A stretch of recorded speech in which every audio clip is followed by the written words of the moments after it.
and that's actually what the pivot into was like going from SOC to working in compliance. And I guess I also add on to compliance is like compliance seems like such a high level term, right? Yeah, Like, yeah. In that role, exactly what were you doing? What was I not doing? So I think that the bottom line that everybody has to understand with compliance is that if you're not compliant, it can cause a lot of issues, not only with your organization, it can cause issues with your partners or your vendors, the people that you're working with. And then it also can cause like regulation issues, working with different companies. Like, I mean, when companies get breached these days, that SEC, like they come down real hard on you. So just thinking about those particular pieces, compliance is one of those things where you have to always, and I hate to say this word, but you always have to make sure the boxes are checked. And you gotta you gotta cross your T's and dot your I's. But as for me and my roles, responsibilities with compliance, I had got exposed to so much. So, just kind of taking a step back, product marketing, project management, security operations center. So, did the technical work, did the non-technical work. And with all those things being said, I was able to formulate a better understanding of what cybersecurity is and how cybersecurity should work, because I had some of that technical aspect of like being in, not as an engineer, but working with different engineers and working with different people that, are literally trying to do their job to ensure that things are working appropriately. But then, from a non-technical standpoint, you're working with other people that are making some of those decisions. And sometimes it's a tough opportunity because, everybody thinks that their part is a little bit more important. And so for me, I had to be more of a liaison to be able to say, like, from a technical standpoint, this is what I'm seeing. And from a non-technical standpoint, this is what decision they want to make, and trying to make that better decision for them. But I worked on a lot of different things like policy creation, creating like procedures, user access reviews. That was probably one of my least favorite because it took so much time to do. One of the other things I did was like risk assessments. Go ahead.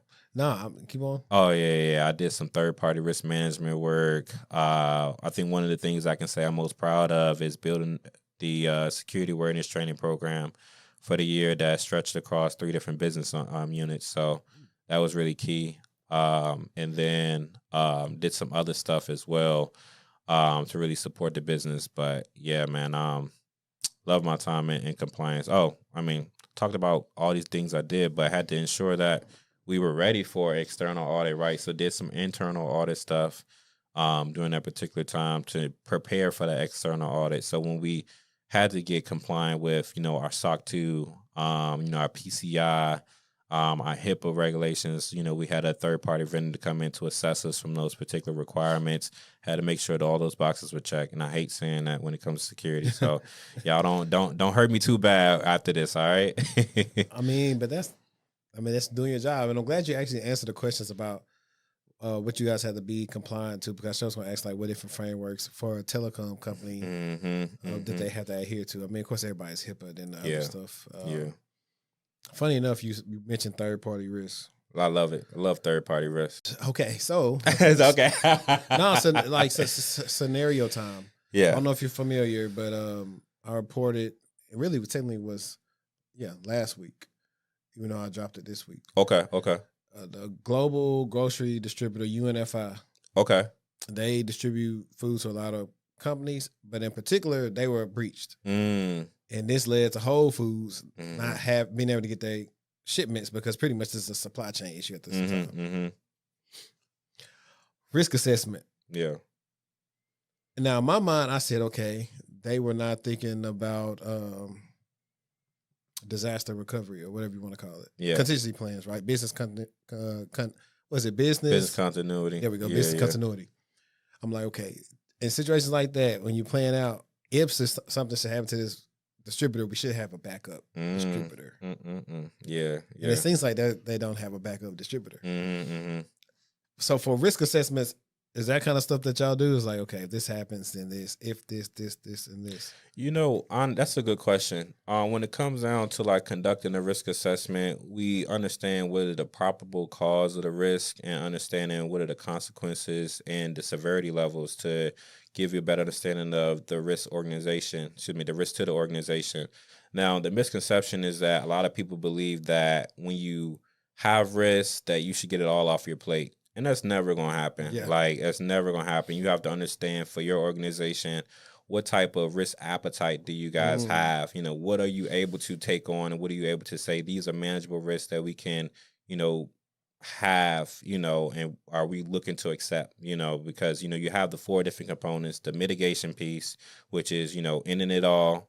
You got the accepting piece, being able to say, we accept to the terms and conditions. You have the transference piece, which is also called, the risk sharing, being able to have that insurance in case anything happens.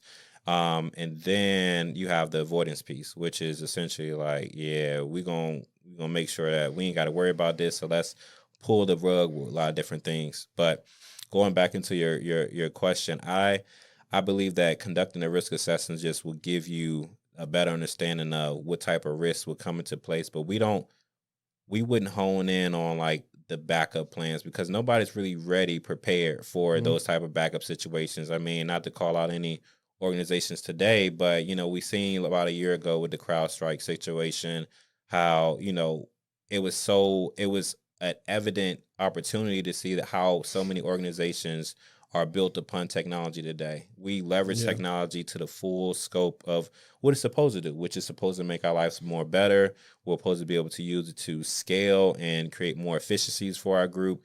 But when it's all stripped away, then what are we really left with? And so, going back to that particular breach that you had mentioned, I think that nobody ever is really ready for when a vendor that we partner with that is, essential to our group, or a technology that we have through a vendor is essential to, our business is stripped away.